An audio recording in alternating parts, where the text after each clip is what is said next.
Baik, Assalamualaikum warahmatullahi wabarakatuh. Kali ini kita akan bahas unit yang kelima, yaitu materi tentang passive voice.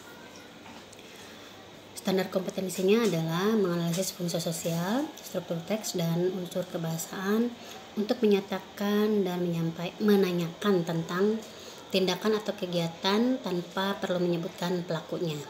Kemudian setelah itu kita menyusun teks lisan dan tulis ya, untuk menyatakan dan menanyakan tentang tindakan atau kegiatan tanpa perlu menyebutkan siapa pelakunya. Tentunya disesuaikan dengan memperhatikan fungsi sosial, struktur teks, dan unsur kebahasaan yang benar dan sesuai dengan konteks. Oke, tujuan pembelajarannya adalah dengan menggunakan metode collaborative learning, diharapkan peserta didik nanti dapat membuat perubahan kalimat aktif menjadi pasif dan juga membuat kalimat pasif secara benar dari sebuah kegiatan, beberapa kegiatan yang ditampilkan di dalam gambar. Oke, untuk kegiatan pembelajarannya, mari kita lihat, ada gambar, ada perintah di sini. Look at the following pictures and make simple sentences about the activity in it. Oke, kamu lihat di sini ada dua gambar seseorang yang sedang melakukan sebuah kegiatan. Yang pertama kegiatan membaca buku, yang kedua kegiatan menulis. Dari gambar itu kita bisa membuat kalimat sederhana. Contoh ya, untuk yang bentuk aktif kita bisa membuat kalimatnya seperti she reads a book. Atau di kegiatan yang lain, di gambar yang lain, she writes a letter. Oke, tadi kita buat kalimat di dalam bentuk yang aktif ya. Nanti kita akan merubah kalimat yang tadi sudah kita buat dalam bentuk pasifnya. Oke, ini juga ada gambar lagi, kegiatan yang dilakukan oleh seseorang ya. Kita juga bisa buat kalimatnya di dalam bentuk aktif terlebih dahulu. A girl eats ice cream. Kemudian gambar yang lainnya yaitu the children play football. Oke, di sini ada pertanyaan yang muncul yang nanti akan menuntun kita ya, bagaimana cara merubah kalimat aktif menjadi pasif. Kemudian juga mungkin akan langsung membuat kalimat pasif ya dari gambar yang ada. Pertanyaan yang pertama di sini, what do you know about passive sentence? Ya, seperti yang kita ketahui, kamu juga mungkin di dalam bahasa Indonesia pernah mempelajari materi kalimat pasif, bahwa kalimat pasif itu adalah kebalikan ya dari kalimat aktif itu secara bentuk posisi unsur kalimatnya saja. Dimana nanti di dalam kalimat aktif itu objeknya akan menjadi subjek di dalam kalimat pasif. Kemudian apabila kita perlukan, subjeknya di dalam kalimat aktif akan menjadi objek ya di dalam kalimat pasif. Tetapi seperti kita lihat di awal dalam kompetensi dasar, bahwa kalimat pasif itu kalimat yang tidak perlu menyebutkan pelakunya. Jadi kita tidak membutuhkan objek ya di dalam kalimat pasif, karena objeknya itu atau objeknya yang merupakan pelakunya itu dianggap sebagai suatu yang tidak penting untuk disebutkan, atau mungkin saja kita tidak tahu orangnya yang melakukannya. Oke, itu ya sekilas tentang kalimat pasif. Kemudian yang kedua, what is the difference between active and passive sentence? Nah, perbedaannya tadi sudah kita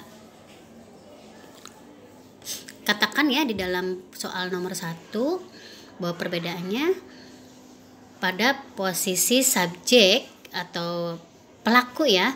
Pelaku di dalam kalimat aktif itu ada sebagai subjek, tapi di dalam kalimat pasif pelakunya itu posisinya sebagai objek, dan ini tidak penting ya untuk disebutkan, atau jarang orang yang menyebutkannya. Okay, next question number 3. Can you change the sentence you have made into the passive form? Ya, silakan kesempatan untuk kalian ya merubah kalimat pasif, kalimat aktif menjadi pasif. Kalau dalam bahasa Indonesia kan kita akan mengatakan misalkan begini ya, dia membaca buku. Buku dibaca oleh dia. Nah, itu yang kita lakukan seperti itu ya. Oke, bagaimana kita akan merubah kalimat aktif menjadi pasif dalam bahasa Inggris? Kita lihat slide yang berikutnya. Oke, di sini ada sebuah catatan.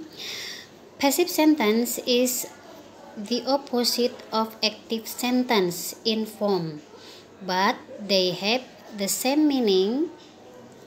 The subject in active voice will be object in passive voice. The passive form usually doesn't need object. Itu ya. Jadi seperti yang sudah saya katakan sebelumnya, bahwa dalam kalimat pasif itu tidak perlu menyebutkan objek sebagai pelakunya ya. Oke, kamu lihat di bawah ada rumus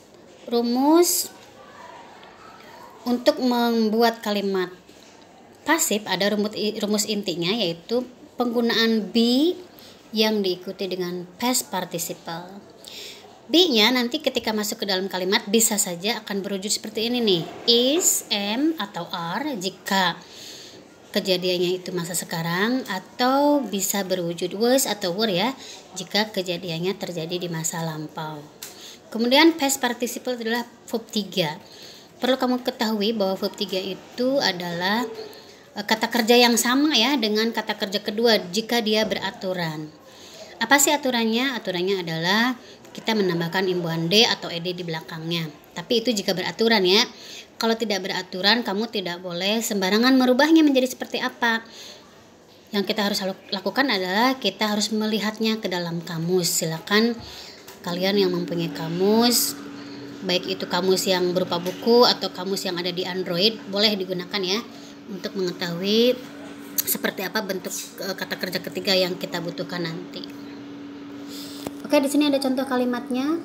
Kamu lihat ada kalimat aktif ini. My sister reads a book. Nah, ini dari gambar yang tadi kita ambil ya. My sister reads a book. Kamu lihat di sini di bawah ada perubahan bentuk menjadi pasif ya. A book sebagai objek kita pindahkan ke depan menjadi subjek. Oke, subjeknya adalah a book. Kemudian kita gunakan is sebagai be-nya ya dari rumus inti yang tadi sudah kita ketahui. Kenapa kita pakai is? Karena kamu lihat jumlah bukunya ya sebagai subjek di sini adalah 1 dan membacanya itu pada masa sekarang. Kemudian kita gunakan kata kerja ketiga dari kata read sih, membaca bentuk ketiganya. Nah, ini dia tidak beraturan ya, sehingga dia tidak mengalami perubahan dengan penambahan ed di belakangnya, tapi dia tetap penulisannya seperti itu ya, hanya nanti membunyikannya yang kamu dengar nanti agak beda ya. A book is read by my sister. Nah, di belakangnya adalah objek yang tadinya adalah subjek ya. Ini ketika kamu tidak menuliskannya pun tidak apa-apa.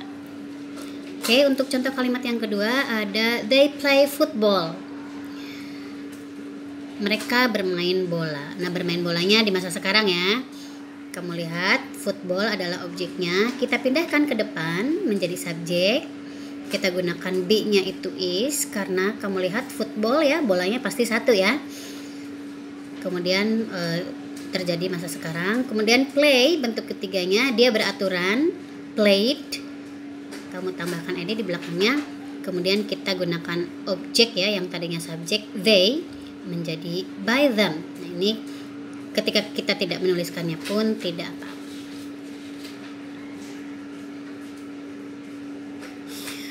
Oke, ini ada soal latihan yang bisa kamu kerjakan. Ada 5 kalimat yang sudah ibu buat ya, untuk kamu merubahnya menjadi bentuk pasif ya.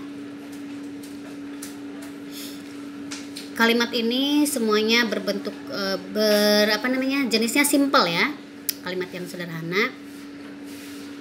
Kamu silakan gunakan rumus yang tadi untuk membuatnya.